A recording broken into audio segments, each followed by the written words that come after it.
Hello, everybody, and welcome to the 2020 Halftime Report. My name is Sergio Mariaca, president of Mariaca Wealth Management, and today I'm going to be reviewing the first half of this incredibly exciting year. Before I get started, though, let me just say that I hope you and your family are healthy and doing your very best to enjoy the summer. Now, we are indeed living through extraordinary times right now, and as we navigate through this pandemic and all of the uncertainty that it brings, I'm reminded of a great quote from Coach Chip Kelly. You don't rise to the occasion, you sink to the level of your training.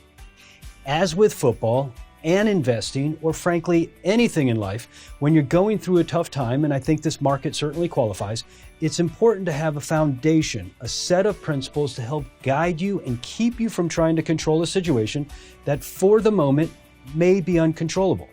So as I go through this presentation, I'm going to highlight some of the important principles for successful investing because it's precisely this environment that they were designed for. Now, before we get started, I want to tell you that this is my first global pandemic, and I never expected it. In fact, I'm not sure anybody did. But what is not different about this situation is the market behavior we've all seen. Of course, the cause is unique and different. They always are. But we have seen this level of volatility before. We've seen the down days and even the up days similar to what we have just experienced. And my hope is that we can use this information to better understand our current situation and how the future may play out. So, in this presentation, I'm going to be reviewing at a very high level the first and second quarter market performance for U.S. and international equities. We'll dig into various asset class performance, including commercial real estate and fixed income. I'm going to review how various diversified portfolios perform. And to provide a historical context, I'm going to share some data on how the market recovered after the previous 7 financial crises. And because we're in a presidential election, I'm going to close with a slide about how the market has performed under different party control. Okay, let's get started by doing a real quick recap of 2019. So here we are in 2019 and everything is up.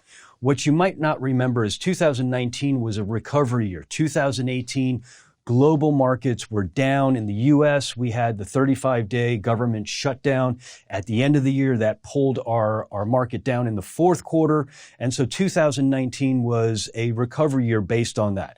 Very easy year to be an equity investor across the board. And look at this, investment and government bonds collectively. This is a broad bond market, includes all investment-grade corporate bonds and government-backed securities, returning 8.72%, which is pretty good.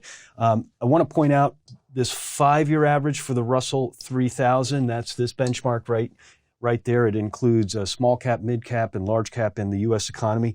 5 years, 11.24, fantastic. 13.42% 10-year average, outstanding. And the challenge for investors in this kind of environment, they tend to get emotional. They believe that these results are going to continue and they don't rebalance.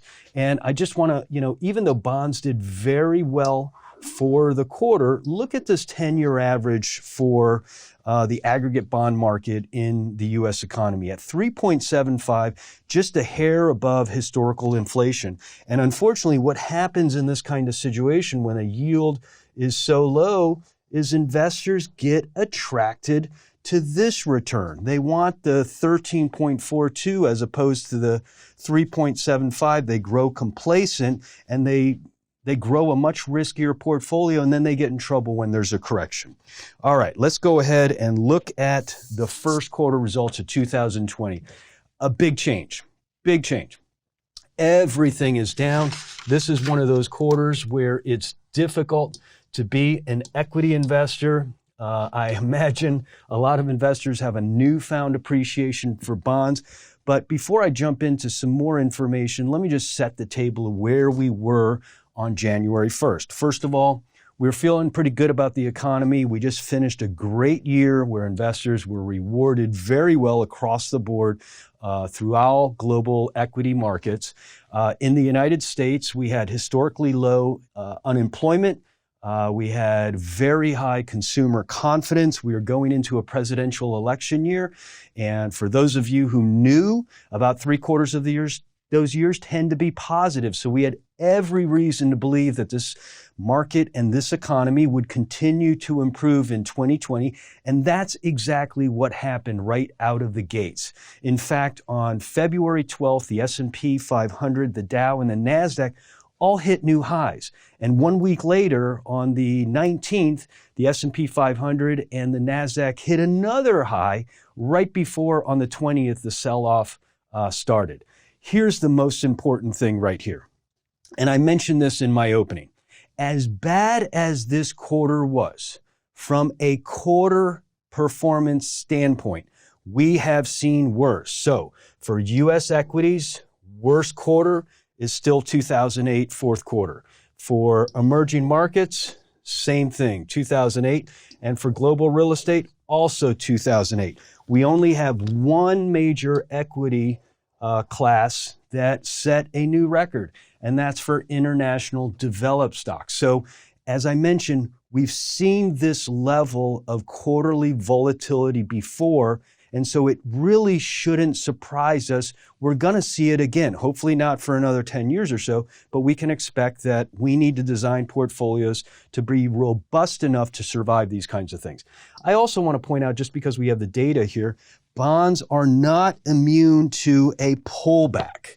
And while this bond benchmark includes corporates and governments, collectively, they can have a bad quarter. But a bad quarter for bonds is a pretty good quarter compared to a bad quarter for equities.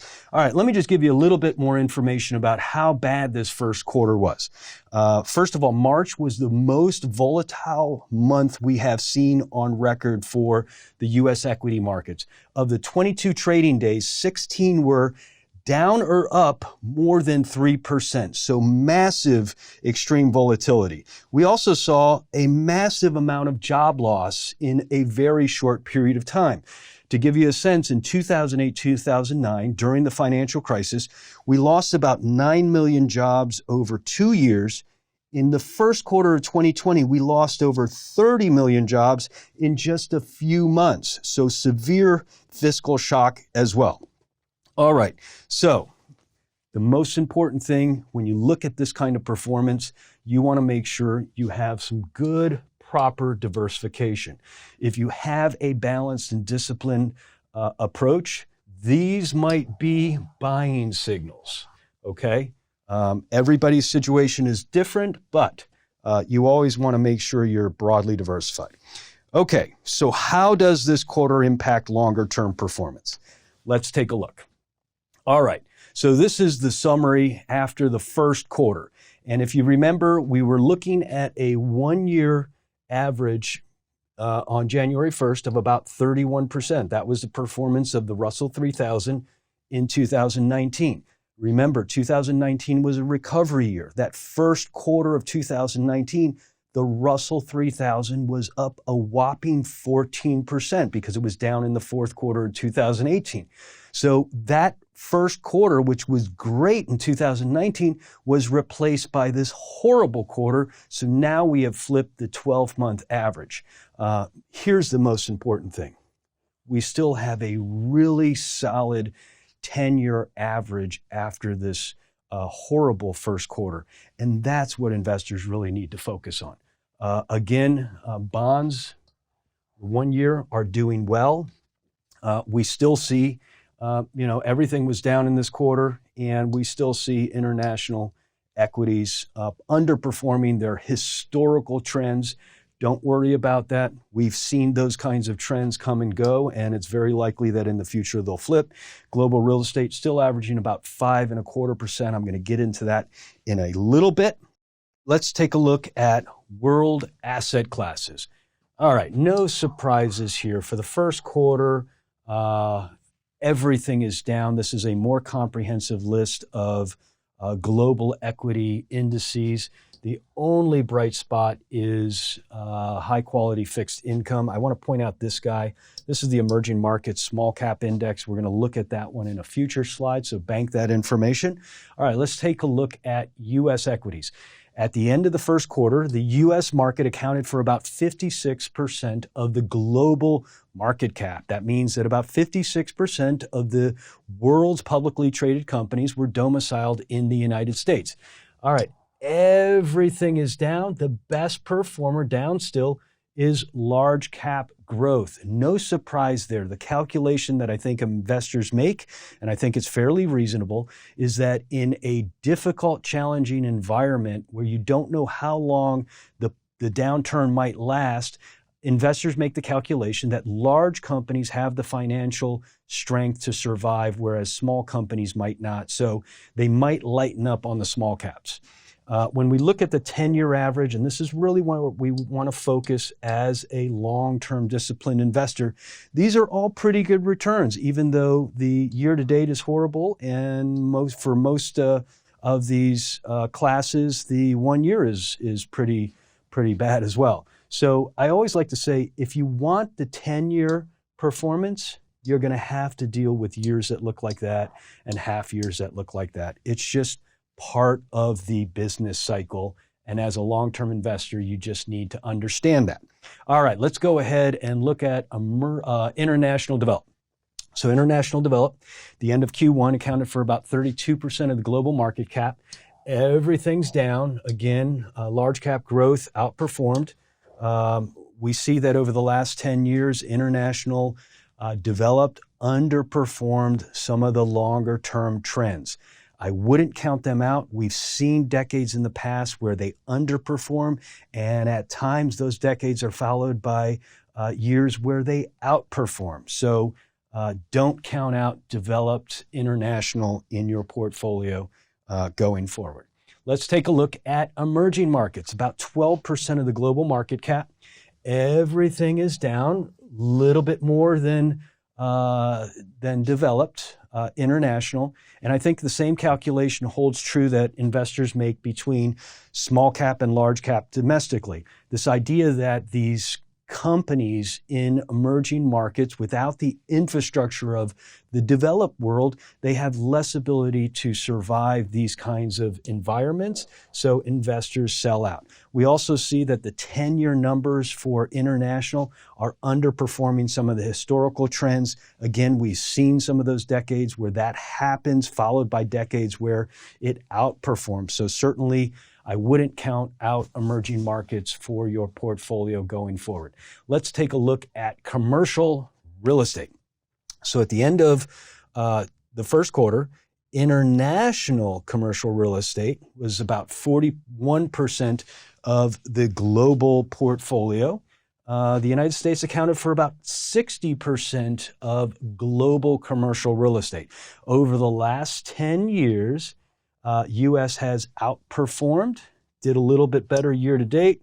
I think it's outperformed pretty much across the board. And it's important, I think, to have some exposure to commercial real estate in your portfolio. It's performed very, very well over the last 10 years and longer. I think there are some unique challenges to real estate going forward. Because of the pandemic. We're going to talk about that in a future slide. But now let's go ahead and take a look at fixed income.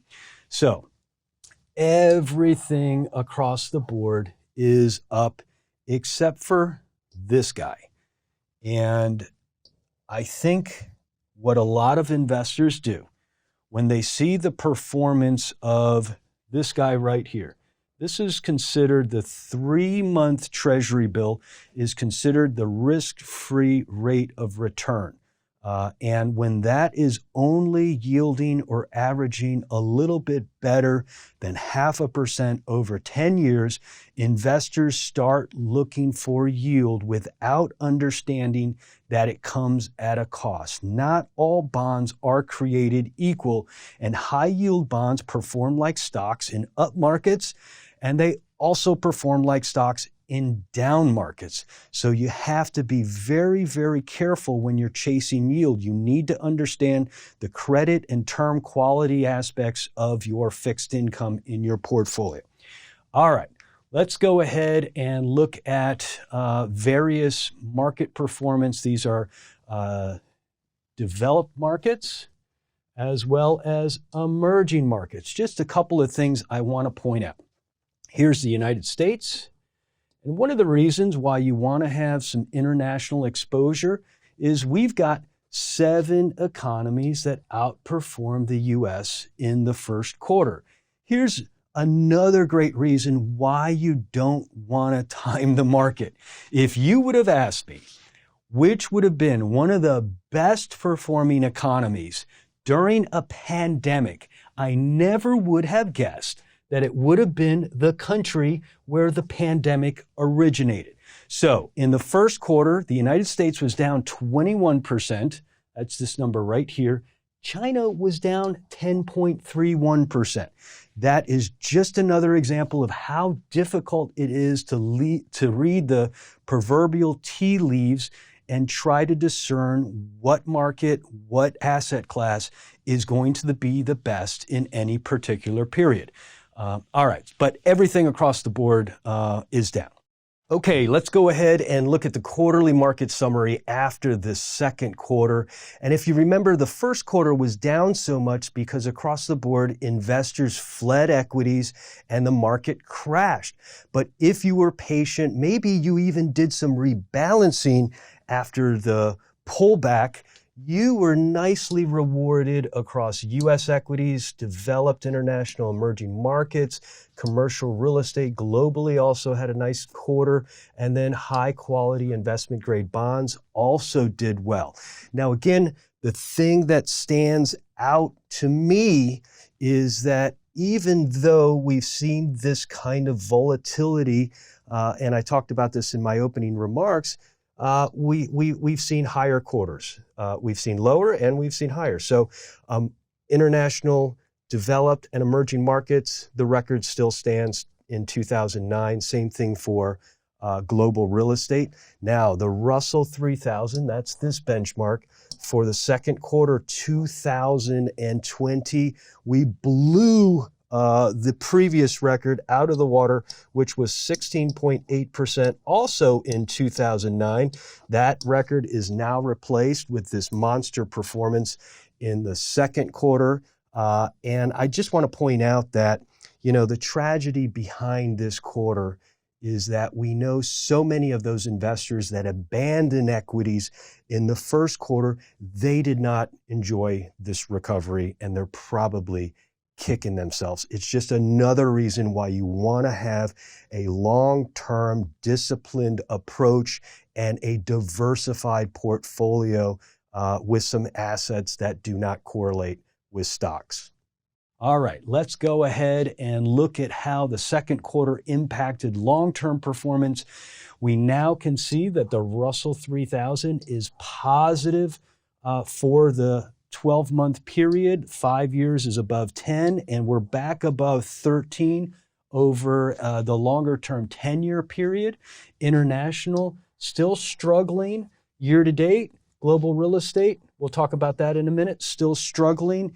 International longer-term performance, underperforming some of those longer-term trends we have seen for the last year. Bonds, the aggregate bond market doing pretty well. And so everything recovered very, very nicely domestically. International still having a challenge. We're going to talk about real estate in a minute here. All right, when we look at the mountain graph over the last year, we can see this incredible pullback. This is actually, for the U.S. market, the fastest 30% decline we have ever seen. And I got to imagine it gave a lot of people motion sickness, and it was very, very difficult to watch your portfolio fall in this environment. But I also believe that if you got out of the market somewhere here, you probably thought you were a hero for a few days. But if you didn't get back in over here, you missed some of this big recovery. And a lot of the recovery happened very, very quickly. And this is a classic blunder that we see investors make. They look at their portfolio, they invest emotionally, and they make bad short-term decisions, not considering the long-term implications. All right, let's look at global asset classes. Perfect harmony. All equity classes are up. The worst performers were the best performers in the previous down market first quarter. Fixed income was the best place to be. Now it's the worst place to be. You always want to have fixed income. But remember, I pointed out this guy, and this was the Emerging Markets Small Cap Index. That was the third worst performer in the first quarter. Not surprising for me to see that be the best performer in this quarter. We often see the worst performer becomes the best becomes the worst, and that's a trend that we see time and time again. That's why you want to be diversified and you want to always rebalance. All right, let's look at U.S. stocks at the end of the second quarter. 57% of global market cap. Everything is up in the quarter. Not surprising to see small growth outperforming. It was one of the worst performers in the first quarter. Now it's one of the best. Year to date, large cap growth is positive. This is really the focus, though. Long-term investing really requires that long-term discipline. If you want these long-term performance numbers, you're going to have to deal with years that look like this. Every once in a while, you'll get a one-year period. Actually, not every once in a while. It can happen more often than not. And even every once in a while, you'll get a 3-year period where you're down. But we really want to concentrate on 5 years or more as an investor. All right. Let's look at international developed, about 31% of the global market cap. Everything is up nicely. Small cap underperformed large cap in the first quarter. Not surprising to see it outperform in the second. The 10-year numbers look a little bit better historically. They're still down those longer-term trends. I wouldn't discount international for your portfolio going forward because we've seen in previous 10-year periods where it underperformed, it comes back and it outperforms. All right, let's look at emerging markets, about 12% of the global market cap. Everything is up nicely. Again, small cap outperforming. 10-year numbers improving, still like developed international, underperforming some of those longer-term trends. Now in real estate, 63% of the exposure is domestic, and because global underperformed in the first quarter, not surprising to see it under or outperform in the second quarter. Longer term though, domestic real estate is doing a little bit better. But here's the issue.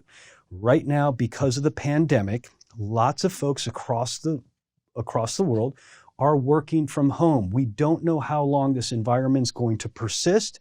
We don't know how this is going to impact intermediate or long-term demand and supply for commercial real estate. So we have to be mindful that this environment could be very fluid for some time, and we'll watch it very closely. I wouldn't entirely discount it going forward, but it's certainly something worth watching, I believe. All right. Let's look at fixed income. Really no surprises here. Over this last quarter, everything's doing okay. Here's the thing that we want to talk about. And again, when we talk about bonds, there's this idea that all bonds are created equal, and they're not. High yield bonds move like a stock in down markets, and they move like a stock and behave like a stock in up markets. If you were one of those investors who put too much money in high yield bonds only to see it fall in the first quarter and you were surprised, maybe this recovery gives you an opportunity to move some of that exposure into high quality bonds that don't correlate with the stock market. So you might want to think about that. But longer term bonds, some of them doing a little bit better than the others, but interest rates have been very low because this economy has generally been recovering since 2008, 2009. And because of this most recent crisis, interest rates are all the way back close to zero. So we have to expect that that stability comes with a very, very low yield and low performance. But what it does is it provides some safety and stability in down and volatile markets. So it's worth having even with these low interest rates. All right, so let's look at global individual markets. What I like to point out is there are 6 developed markets that outperformed. the US, and there are 9 emerging markets. So you want to have some exposure to international markets over longer term periods. When we look at the data, having some international exposure protects on the downside and enhances the upside. So even though international has underperformed over the last 10 years, I certainly would not discount it entirely going forward. All right, so let's look at the impact of diversification in a quarter where stocks do really well. We would expect that as you go from a portfolio with 100% T-bills and you start adding equity exposure, your performance is going to go up. We want to see this relationship across the board, and over 10 years, as you add exposure to risk assets, you are rewarded. We call that the equity premium. We see that over 5 years. It even holds up over 3 years. Every once in a while, it'll break down over the shorter periods of time, but we really want to focus on 5 to 10 years. And if you think about it, if you weren't rewarded for taking on extra risk, why would people do it? They wouldn't. So you always want to make sure that you don't take too much risk and you have a good, sound portfolio allocation based on your risk tolerance and based on your needs. This next slide shows the market's response to crises for a 60-40 portfolio, 60% in equities, 40% in bonds. These are the previous 7 major financial crises. We had the stock market crash of 87, 1989, the savings and loan crisis, long-term capital collapsed with the Asian contagion in 98. Of course, we had the dot-com crash, 9/11, Lehman Brothers, the bankruptcy kicked off the 2008-2009 financial crises. And what I want to point out here is, while investors will always be tempted to flee markets in these kinds of environments because it gets very, very scary, a better policy may be to have a portfolio that you can stick with through the crises, because markets tend to recover pretty quickly. In fact, in every one of these situations, all but 2, the market was recovering within 12 months. And we saw that most recently. We had that huge correction, that huge pullback, one of the fastest we've seen beginning at the end of February. And then what happened? The market came back dramatically. And we know that there were some people who sold out and didn't get back in time. So with that, I just want to point out that, when we think about investing, we think about 5 years or more. Even though in all of these cases, the market was recovering after 3 years, and in some of them, it was recovering really nicely after just 3 years. After 5 years, the market was well on its way to a recovery, and most of the investors who had the discipline to stick through the crisis and maybe even rebalance, they probably were hitting new portfolio highs within the 5-year period. So, you want to remain disciplined. Okay, we're going into a presidential election. I always like bringing out this slide because I think it shows very clearly that there is no discernible bias or preference for who is in the White House and how the market performs. The market over time has rewarded investors through different administrations from different parties, and I suspect going forward that will continue to be the case. Now, we can think about it in another way. I shared with you that the 10-year average for the Russell 3000 is above 13% per year as of the end of the second quarter this year. And that performance over 10 years spans this administration that has done very, very well in the market, no doubt about that. But also, most of those years were in the previous administration, and that administration enjoyed some good market years as well, as did, Bush not so much, but Clinton administration was great. Reagan and Bush were great. Carter was great. You get the picture. All right, so on November 4th, I don't think we'll know who won on November 4th. Maybe it'll be December 4th. If it turns out that your team didn't win, I strongly recommend that you don't protest by taking your money out of the market. Of course, we can all make the argument that tax changes or policy changes can impact the business environment. We've seen those changes before.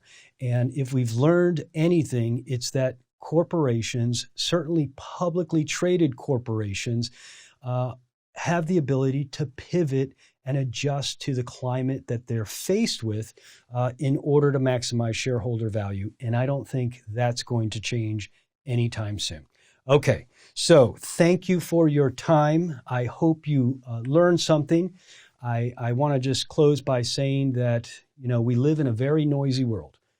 And most of that noise is just a huge distraction and generally not very helpful if you're trying to understand markets. So I recommend trying to look past the headlines and stick to some of the investing principles that we talked about today, the ones that stand the test of time. Resist the temptation to outguess the market or chase past performance. Focus on the long-term drivers of return, embrace market pricing, and let markets work for you in an appropriately diversified portfolio for your needs and risk tolerance. And lastly, do your best to control your emotions so that you can stay disciplined through upcoming market dips and swings. And if you need an easy way to think about it, remember that portfolios can be just like a bar of soap. The more you handle them, the smaller they get. Okay, so please follow us on social media where we post these kinds of video and other valuable content, and have a great rest of the summer. You take care.